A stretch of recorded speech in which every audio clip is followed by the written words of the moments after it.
Hey, this is Cameron Brown, owner and CEO of SpeedCubeShop.com. Thanks for joining us for episode 75. Hi, this is Daniel Goodman. Dylan Wang from JPerm. Ian Scheffler. Shivam Bansal from India. This is Alex from Z3 Cubing. What's up, guys? This is Jaden McNeil from Australia, and you're listening to the Corner Cutter Podcast. That's right. Welcome to the Corner Cutter Podcast. Podcasting since 2014 and cubing since 2015. I'm your host, Josh, and this is the most consistent speed cubing podcast dedicated to entertain and educate you with in-depth conversations with cubers from all across the sport. My website is thecornercutterpodcast.com, and you can find show notes, resources, and other great information about the show on there. Today's guest is Cameron Brown, owner and CEO of SpeedCubeShop, and we discuss the growth SpeedCubeShop has experienced since last time we had him on. Also, lots of information on shipping and how they get cubes from China and that whole process. It's so interesting. And then also one of the other questions was how he keeps cubing fun when it's his full-time job. If you want to find out more about how Cameron started SpeedCubeShop back in 2008 when he was 14 years old, then go back to episode 21 of the Corner Cutter Podcast, and we discuss all that right there, and I'll have a link in the show notes to that episode. So let's jump into this super in-depth and interesting conversation with the owner of SpeedCubeShop.com.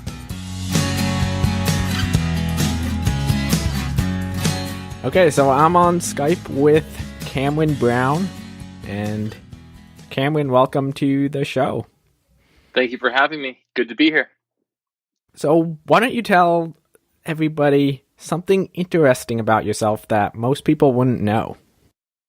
Yeah, so I would say generally one of the things that people find most interesting about me when they find out about it that they were not aware of is going to be that I actually do hold a professional road racing license, and I do frequently go out to like racetracks with our SpeedCubeShop BMW M3 race car. And that's like one of like my main hobbies outside of cubing, which I have a ton of fun with. Hey, that's cool. Have you ever won anything? Or? Yeah, so I do generally at least podium, but usually I'm lucky enough to get usually first, sometimes second. But it's really interesting because when I was learning how to drive, there are actually quite a bit of overlapping with cubing, believe it or not. Hey, so really? In cubing, you look ahead, right? Well, that's the same thing in driving. So how when you're cubing, you're always looking ahead for like the next pair, next pieces or whatever. And in driving, you're always looking ahead at the next corner. So if I'm driving into a turn, my eyes aren't on that turn. I'm looking at the next corner, then the next corner. So it's like as you get better at driving, you look at more corners further ahead. So if you're doing one turn, you're maybe looking at the next three turns ahead of you. Where, as you know, in cubing, it's the same kind of idea. So when I was learning how to drive, I was telling my my teacher that that's a really funny thing because he was very intrigued with the whole cube. Hey, that's really cool, and how there's a connection like that.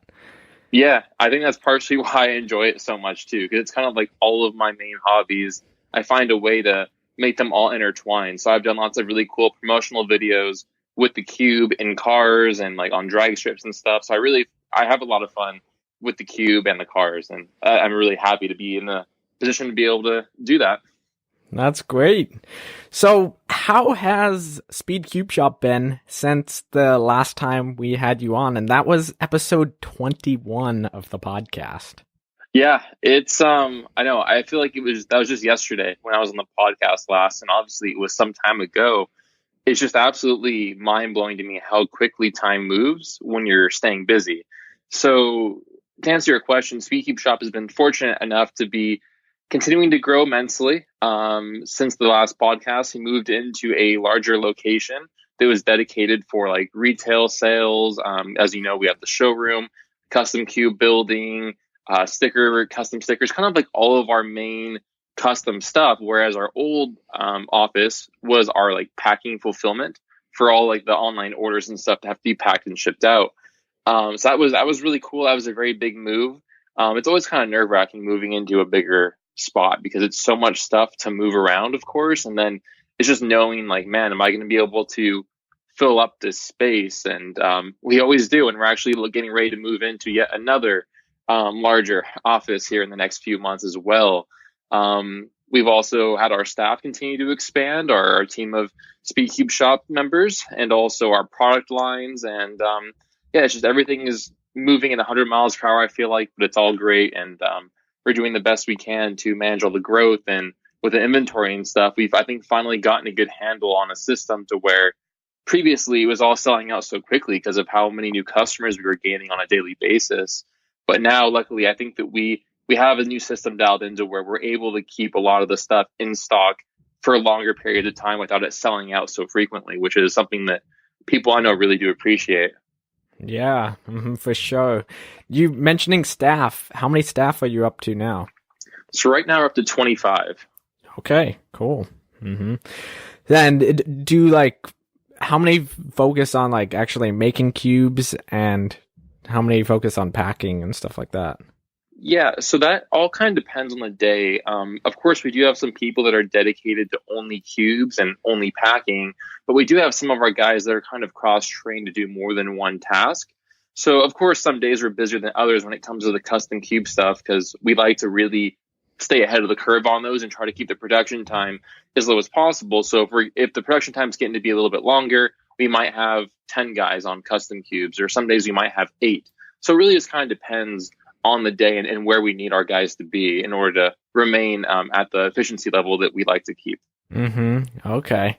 How many people that you hire actually come in knowing how to solve the cube? So I would say it's a pretty low percentage, I would say. I mean, it's funny, we come across some guys who just come in as customers and they end up working here, which is really cool. But pretty much everybody that works here is a cuber because whether they like it or not, it's just being around cubes all day is super interesting to people, and they really start to enjoy it. They become cubers. They start having their own cubes made. Like they'll go into the custom cube department and ask them, hey, after work today, can you set up my cube for me? And it's really cool to see people who come in that aren't very cube savvy, and they get to be so familiar with it. Now they're learning their own algorithms and making their own cubes, and it's really cool to see cubing kind of change people's lives in a way, because I mean, some people just really enjoy having that hobby and they go to some comps with us and everything. So it's really cool to see that. That's great. Yeah, I can see like someone coming in that maybe just can solve the 3x3 or just started to learn the 3x3 when they got hired, and then they have this access to all these cubes. And well, so yeah, they're, exactly. Like, playing around with some interesting ones, and they just kind of have to learn how to solve it. Yeah, like we'll be unloading some new inventory. I mean, I remember like when the Chi Clover Cube came out, one of our guys that was working in the warehouse saw those being loaded up onto our shelves, and he just like had to have one. So we got him all set up with one, and next thing he learned how to solve it overnight and was already enjoying it that next day. So that was pretty cool. Cool. Okay, so recently there has been a lot of discussion about the fake store SpeedCubeShop.co.uk. Could you explain what exactly happened with that, and is there an update?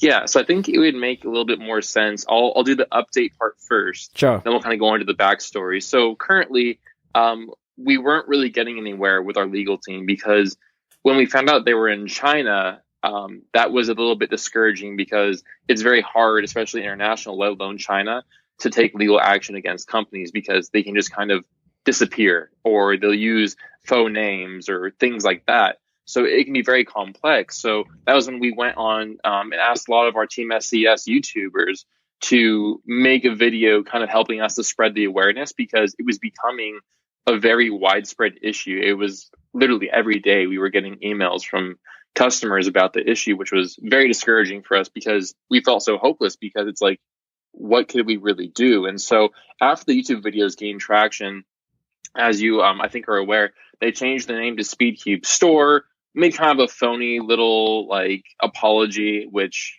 really didn't have any merit because I mean they continue to do the same thing. Mm-hmm. And the problem is though they will not relinquish speedcubeshop.co.uk, the domain. So if you Google SpeedCubeShop and that domain pops up in your search and you click on it, you may still think you're on SpeedCubeShop because SpeedCubeShop and SpeedCube Store are very similar at a glance, especially to someone who isn't too familiar with the industry or cubing in general, like a parent maybe. So that's the biggest concern for us. Now, currently, we are pursuing legal action against them. We've gotten some letters and stuff sent out, and now it's just kind of a waiting game and then pursuing it and just seeing really what all of our available options are. So luckily, we do have a good legal team that is on the case. It's a very important issue to us because we worked so hard to build the reputation I think that we've earned in the cubing community, and it's just very frustrating to have an imposter store who's just trying to make a quick buck off of someone else's hard work, kind of going in and, for one, trying to take advantage of people and just, someone else's hard work. So I guess you have any questions about that before we go into the backstory? Are they still scamming people? Like, are you still currently getting emails? Yeah. So luckily the emails have been cut down in frequency. The word scam is something that I'm very cautious to use because in some cases customers have received the product, but the biggest issue is that, for one, if they do receive it, there's a good chance it's going to be the incorrect item, something of generally lesser value, or there's no customer service at all if somebody has issues with their orders. Orders aren't being shipped or delivered, and customers just can't get a hold of anybody at speedcubeshop.co.uk. So they're just kind of sitting there wondering what their options are, in which case we generally advise them to take action through PayPal or through their credit card, which luckily has been pretty successful so far. But I guess kind of for the backstory, this all really just began because we're pretty in touch with what's going on in the community and everything. And we just started getting emails one day from people giving us order numbers and they didn't match up to their name, and they were complaining about it not being shipped or not being delivered, and that our customer service from our UK branch was like non-existent and not answering them. And obviously we don't have the UK branch at this time. So that kind of raised some red flags. And then having to tell customers that you fell for a trick or I guess whatever, and that you were fooled into shopping from an imposter store is really hard to do, because seeing that response come in where they're like, wow, I feel so dumb, or I feel so foolish. And it's like, they shouldn't feel dumb or foolish, because it's just, that's what is so terrible, is that people are just trying to enjoy themselves and get into cubing, and dishonest people are kind of ruining that for some, which is very frustrating. And in a lot of cases, we have helped out customers who were affected by this, even though we really don't have any financial obligation to do so. It's just something that, even though it's not our fault per se, we do feel responsible for it because it is our name. Mm-hmm. Yeah, well, thank you for explaining that, and I'm glad you're making progress on the whole issue. Yeah, thank you. So, changing topics a little bit, what is the story behind the astronomy names for, like, the whole store?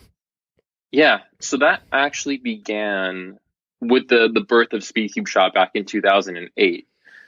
It all happened because I was always, I'm not very science savvy myself. I've always been very intrigued by it, but I'm not like I'm going to school to study that specifically, right? But I always was very interested in it, thought it was very cool. I enjoyed watching like the video documentaries that we'd be shown in classes and everything. And I just always really enjoyed that part of my schooling.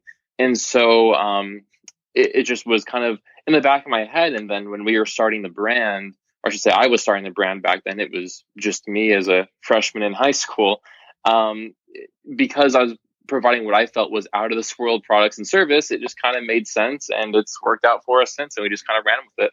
Mm-hmm. Could you mention a few of the products you have that have that? Yes, we have Nebula, Galaxy, Martian, Lunar. We had Solar Lubricant, Cosmic Cubes, Supernova Cubes. Just, I think those are some of our most known collections that have that kind of astronomy product name. Mm-hmm. Yeah, it does sound cool. So, I'm always like super curious about how you guys ship stuff out, and you guys, at least on this podcast, are known for shipping things out like super quickly. We had a Cuber Chats episode a couple weeks ago, and we were discussing this, how like when we order something from SpeedCubeShop, it gets shipped out within 30 minutes, an hour. Yeah, a I was lot listening of to times. that podcast actually, and I'm happy that that's recognized because it's myself and my team. We all work very hard to make that happen. It doesn't just happen by accident. It doesn't happen just by being lazy or by accident. It's really, I mean, we understand what needs to happen. We set cutoff times that are appropriate to not lift customer expectations and then not deliver on those. And we have really, over the years, dialed in a process that works and that we are just continuing to improve on at this point. So we're only getting actually faster. So as our order counts continue to increase, our shipping speeds are also increasing along with that to accommodate the growth. And that's one thing that we'll touch on later. Maybe if we have a chance towards the end of the podcast about our new office and kind of what our plan is with that and how it's going to even further expedite our shipping and fulfillment process. Yes. So when someone hits confirm order, what happens at your store? So as soon as somebody hits confirm order, your order is then placed into a fulfillment queue. So what happens is once we're ready for our next batch of orders, we go into that fulfillment queue, print out all of the orders that need to come in. We gather all the products, make all the shipping labels, and then just start fulfilling them one or sometimes three at a time. And we just have a whole line of guys that are just in and out of the warehouse, getting all the products and making sure everything's all packed up. We have systems in place for them to be quality checking the order. They visually inspect the products and are also making sure that they have the right quantities and the right items in general. And yeah, they're packing it all up as neatly and as carefully as they can, and then putting them all into the bins for the post office or whatever shipping service is coming that day to pick up. Mm-hmm. Do the post office the postal service or USPS or whatever, if you're using them, do they always come at like certain times? So if you order before then, it usually gets out the same day? Yeah, so we have a current cutoff of 2 p.m. Your order is guaranteed to go out the same day Pacific if you order time. before 2 p.m. Yep, correct. And we actually have gotten so many orders now that we have 3 pickups each day from both FedEx and from USPS, who are our primary carriers. We do dabble with DHL a bit and UPS, but we've found that FedEx and USPS align the best with our brand and our business model. Mm-hmm. Yeah, it's so cool, especially like with first class mail. I'm all the way in Maine across the country, so if you guys like get it on the truck the same day, most of the time it comes. If I order on a Wednesday, it usually comes on Friday. So I absolutely love that. Yeah, and like I said, I mean, we have meetings all the time with all of the shipping carriers just to make sure that we're continuing to get the best rates possible and pass that on to you guys. And we're just always making sure that everything is continuing to be dialed in and as efficient and fast as possible. Mm-hmm. This kind of goes into one of my other questions.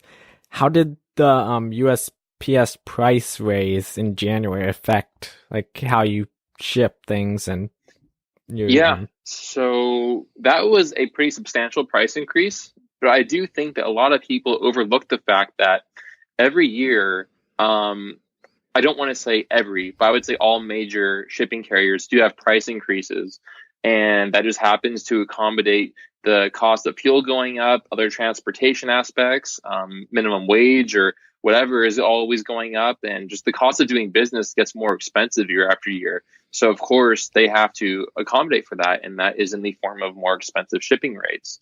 So what that does to us is we are forced to adjust to that, because people often have the misconception that cubes are purchased for $1, like a Bulk 3 is $1 and it's sold for $20 and you're making $19.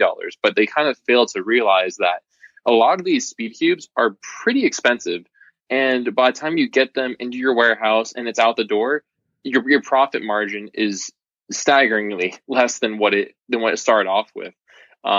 So in order to accommodate the USPS increases or whatever shipping carrier it is, we have to raise our free shipping minimums. And also the rates go up because our shipping rates are actually updated every hour on the hour. So whatever you see on the website as a customer that's exactly what we pay. We don't pay a penny more or a penny less. That's the exact same rate that we pay. So we don't actually profit on any of the shipping like some people think. Mm-hmm. Yeah, that's really good for us customers because some like online retail stores is like $6 or $7 just to ship a teeny item. So yeah, I know a lot of other stores too. They like to include the cost of like their packaging and things like that in the shipping price. So you are paying a bit more. But the way we do it is we prefer to make a little bit less in order to make the customer happier and to get that sale. So it's just kind of been our philosophy from the start, and we've just continued it as we've grown. I mean, we still very much enjoy doing sales and promotions and all that kind of cool stuff. But obviously, as businesses do grow, they incur more overhead costs and operating costs in general. So it can be a little bit harder to do so. But I think we've done a really good job of overall maintaining that kind of core value of just trying to give you always the best service and best price that we can. what are some like interesting orders you've received or like requests in the order notes that you've gotten over the past, I guess, 10 years? Common ones are drawings and jokes. I think that mostly comes from Reddit. So those are two really common ones that we see on, I would say, almost a daily basis, but for sure weekly basis.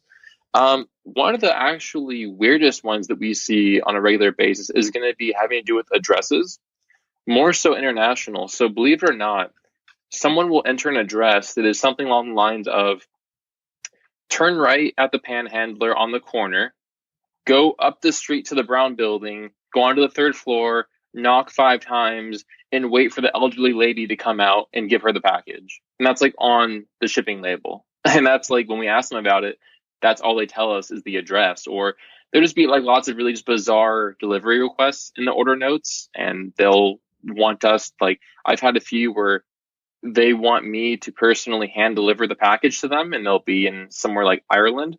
So that's obviously not very feasible.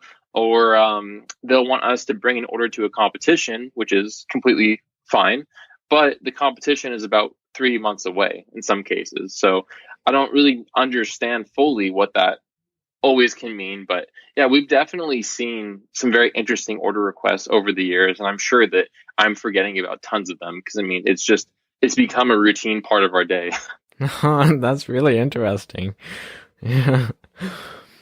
Yeah, I'm sure you have plenty of funny and good stories there. Yeah, absolutely. Yeah, it's just, I mean, we all kind of like chuckle when there's some of the funny ones or whatever. And luckily, I think that whenever we do the jokes, the drawings, people end up really, really enjoying that. So it's even another way for us to kind of add that personal touch to your order.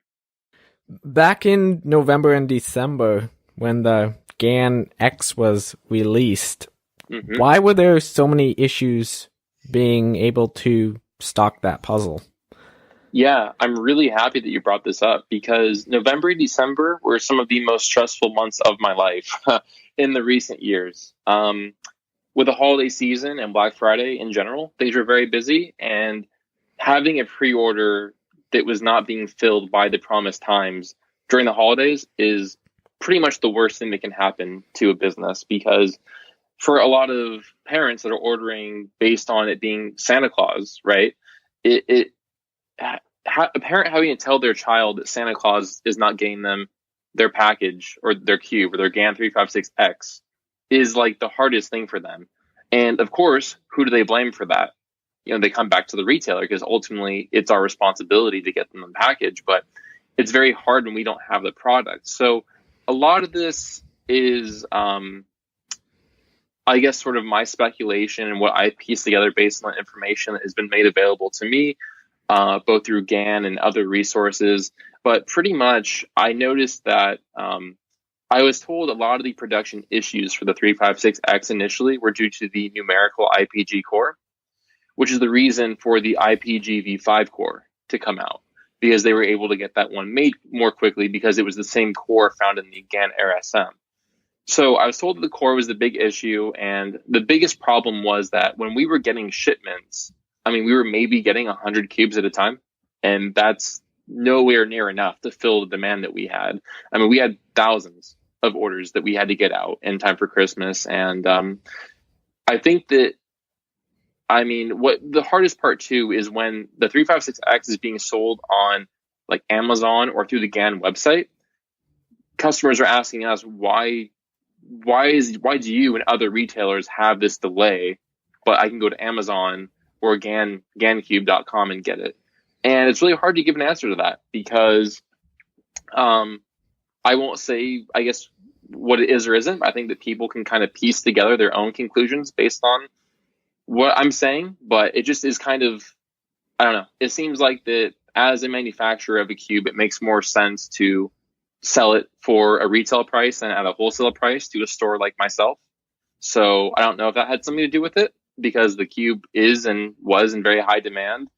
But yeah, all I know is that we were every single day in communication to try to get these cubes. And we were in constant communication with our customers and we're doing everything that we could to accommodate them. And it just was a very, very stressful time and a very hard situation to deal with because it was completely out of our hands. I mean, we were completely at the mercy of both customs for processing the packages coming into the United States and also the manufacturer. Mm-hmm. Okay. But I mean, I will say though that we've never had a pre-order go that south before, ever. It was so bad that we were almost rethinking like pre-orders in general. But then, you know, a few days went by and we kind of relaxed a little bit. But it's so hard to not be able. It's very frustrating, I guess, to not be able to provide the service that you want to provide because somebody else is not doing their job well. Yep. Mm-hmm. Now, like, let's just take the Gan X for example. When you first did get the cube, what is the process of putting it up on the SpeedCubeShop website? So the first thing that we do is we unpack all of the inventory and we visually inspect each and every cube. We don't open the box and inspect the cube itself unless it's like a window box where you can just look in and kind of get an idea for how it's looking. We might lightly shake it around to see if there's any loose pieces. The point of this is to ensure that the cubes did arrive from China to us safely and that we're not going to be shipping out damaged products to our customers. So after we kind of inspect all the stock and make sure everything is as it should be, we'll then take product images and then we start testing the product immediately. So a few of our guys here will just all kind of solve on it, try to stress test it. So we'll try to put it through kind of like obscure scenarios, like it can even be like drop testing for durability, that kind of stuff. And then we kind of gather our initial thoughts on the cube and create the product listing, which includes the description, which is mainly like what we're kind of deciding what we're going to say in the product description through all of our testing. And then we also do like the pricing, the weight, and everything else that goes into listing the product onto the store. Mm-hmm. Cool. So when you do get a cube, so I usually notice that the new releases just come out. I mean, you're selling them as is. How do you decide when to make a cube cosmic or a supernova and add it to that line? We try to get our cosmic and supernova releases out as quickly as possible, but we also make sure to not rush the process because we pretty much will set up every new cube that we think is a good prospect for a cosmic or supernova setup, and then we perform the setup as a prototype and just do tons of testing on it. So we'll put thousands of solves on it just to see how it can handle the wear and tear and overall abuse, and just to see how the setup service holds up, how well it breaks in, and if it is reaching that kind of feel that we want to have in our cosmic and supernova cubes. And some cubes that we set up, we just don't really feel that it's justified based on the price because of what the labor and stuff that we put into it is going to make it. But in most cases, that's not what happens. So assuming everything goes as planned and we get an awesome result, then it gets pushed to the website.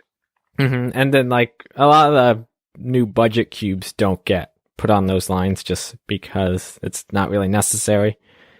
A lot of that is just that you can't polish those cubes well enough in some cases.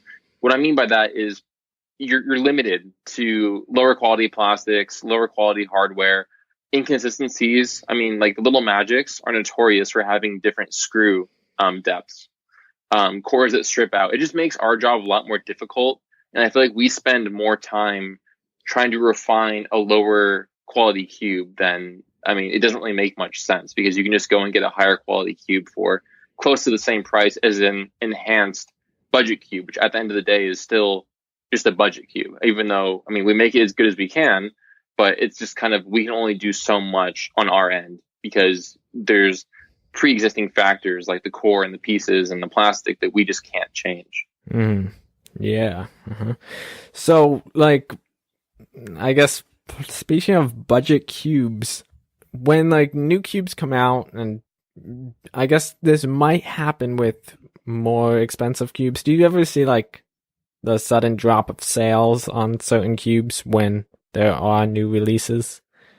Sometimes, yes, but very infrequently. There's so many products at SpeedCubeShop that we have available every single day that it might just be more negligible. Whereas if we only had 50 products, it would be more of a noticeable dip. But for the most part, we try to do a good job of keeping our stock only like the necessity. So if something comes out that we feel is a way better value, same price, and performs better than something that was currently like an older version, for example, then we generally will discontinue the older variant. If you can get something better for the same money, why would you want to spend the same money for something that's not as good of a product? So we kind of, I guess, help to regulate what our customers have available so that way there is one less part of the decision-making process. If they're not having to see the inferior products on our website, they don't have to weed that out when they make the decision of what they're going to purchase. Yeah, and that's super helpful for us customers as well, especially for the newer cubers, because like I remember back when I was a newer cuber, I would be looking on the CubeShop websites and look at the reviews and see like, oh, that's a great cube, but I mean, it was released a couple years ago, so the reviews were saying it was good at that time, and there were newer, better ones, and I didn't know that. So I'm glad you're doing that. Something like the Diane Gu Hong version 2 is a great example. That was $14.95 when it was on our website still, and like you said, you'll see reviews that say how great it is, but I mean, the Diane Gu Hong version 2 does not even hold a candle to $10 cubes now. It's technology is advancing in cubing in all aspects. So it's kind of our duty as the retailer to kind of make sure that we're providing what's still relevant. Yeah, that's great. How do you keep everything in stock without overstocking certain puzzles? Well, that's the hardest part. As it's no secret that we were struggling during our growing pains. One of our biggest growing pains was inventory and keeping everything in stock. Well, if you go to SpeedCubeShop.com, you'll see that we have over 500 products available. So what that means is that's 500 different products that we have to keep in stock. Because you have to think, something like, let's use the Moyu Weilong GTS2, for example. That comes in black plastic, stickerless plastic, and white plastic. So now we have to keep 3 variants in stock at all times for one product, if that makes sense. So it expands very quickly and it gets very expensive very fast. And it's a lot of moving parts. Things are always coming in, things are always leaving. So the hardest part was trying to decide, okay, what do we need to keep in stock? How do we time the shipments? And okay, well, 1 week the Bulk 3s are selling a lot quicker, but now the next week we stock up on them and now they're not moving as quickly because the Bulk 3 power comes out or whatever. So it's very tough, but luckily we have a few people that really help me out with inventory and with ordering, so we can kind of forecast and plan ahead of time and just start ordering higher quantities of things that we've seen, like Little Magics have been very popular for a long time. So we keep an abundance of those in our warehouse. Whereas something like, I don't know, like the new Mei Long, like we're going to stock a substantial amount of those. They're actually I think they might have actually arrived today. But we want to see how it does in the marketplace first before we kind of go all in, so to speak, and start getting thousands of them in stock. Yeah. How long does it take something to get from China to you guys? It varies completely, because theoretically it should be about 1 to 2 weeks. But it can in some cases be 1 to 2 months. It just all depends on the importing process, like customs and inspections and delays. And there's so many variables that are out of our control that can go wrong and can cause delays. So we try to plan very conservatively when we're ordering our inventory to try to keep everything in stock. And I mean, if you've been on our website recently, I think you'll see that you've been seeing the sold out sign far less. Yes, I definitely have been. Yeah, I can see something taking 2 to 3 weeks, even longer from China. That can really mess with stocking as well. Yeah, for a while there, we were having for like 4 consecutive shipments. And when I say shipments, I mean from all vendors. So that's going to be from Yushin, from Qi, from Moyu. They were all getting held up and just delayed, and we just could not catch a break. And during that time, like the Chinese New Year was one of the worst, because they go on holiday for so long, and then there were so many delays to get more cubes made and then to get them into the States. That was, I think, February is a really rough month for us because of that. It just is really hard to always keep everything in stock when there's so many things working against you in some cases. But luckily, I think we've got it all figured out. Okay. Mm-hmm. Now, just beginning to wrap up our conversation here, I just have a couple more questions. How do you keep cubes and cubing fun when it's like your whole life and your work as well? So that actually kind of works itself out, because I stay very busy working. So naturally, I don't have as much time to be cubing or setting up my own cubes as I once did. So because it's now less frequent, it stays fresh and it stays fun to me. So whenever I do pick up a cube and do some averages, or whenever I do set up my own cosmic cube or whatever, it's very fun to me because I don't do it every single day like I used to. I guess to me, it seems like being around cubes all the time, it would kind of get tiring, does it? Sometimes it does. It can be a little bit overwhelming when you're dealing with the same thing every single day. But I do love it so much that I really don't think much about it. And I guess, kind of just naturally found a healthy balance between it all without even realizing it. That's great. Yeah, and that's so good that you actually enjoy it. Yeah.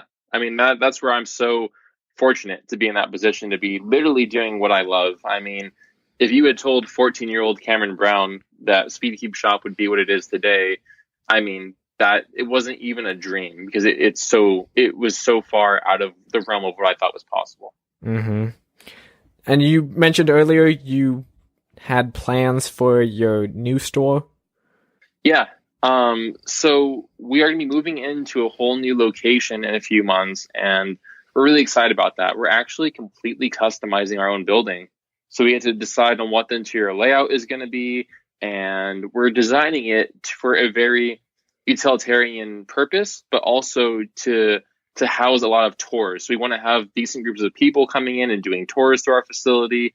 We want to have some of our YouTubers coming out and making content with us at our headquarters, and we want to do expansions to our showroom to accommodate all of our local customers and those who choose to drive out or even fly out in some cases to come and visit us. So we're just really looking at making it more of a tourist attraction stop.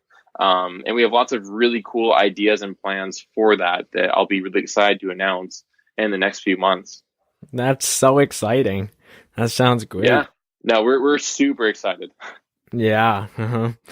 Now, if you could go back in time to when you first started cubing or when you first started SpeedCubeShop, and you could give yourself one piece of advice, what would that be? To learn CFOP sooner. I was using the layer by layer method for about 1.5 to 2 years without even realizing that there were faster methods out there.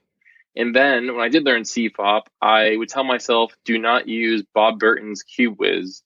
Those algorithms were primarily for left-handers, and they were horrible. And because of that, it took me so much time to kind of go back and relearn OLLs and PLLs that were better suited for my speed solving style.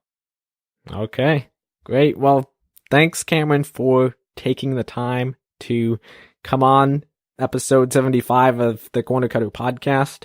I hope you had a good time. Yeah, thanks a lot, Josh. It's always great on the podcast. I'm looking forward to hopefully if I can come on again in the future and giving you guys an update of where everything is at that point.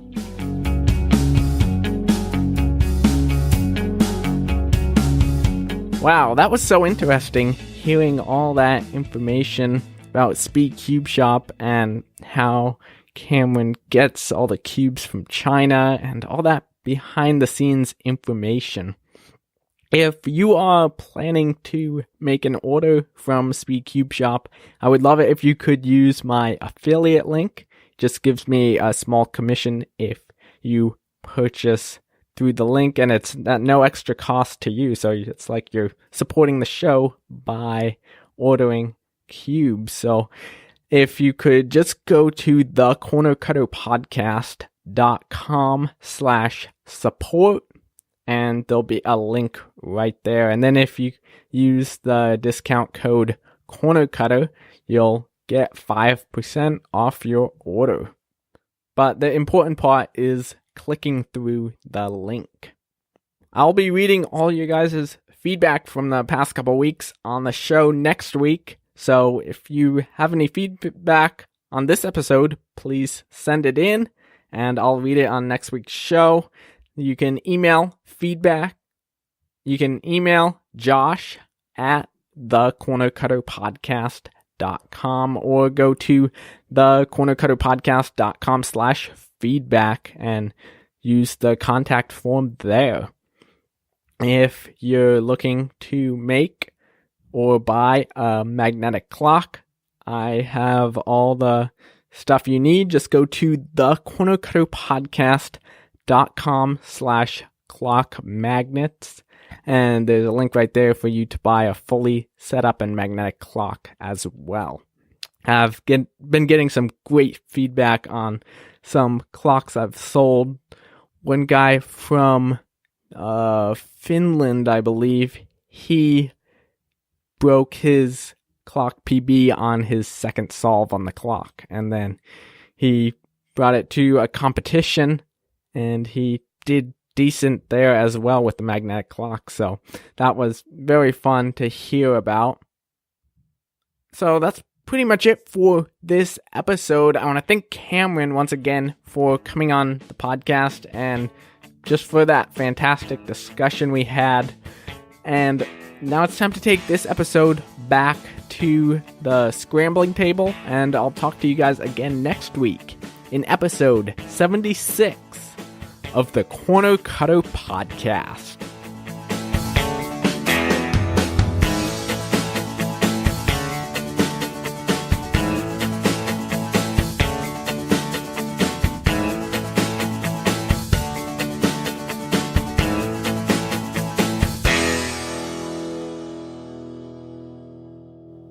I know I said I would do question of the month, but I wanted to release this interview instead.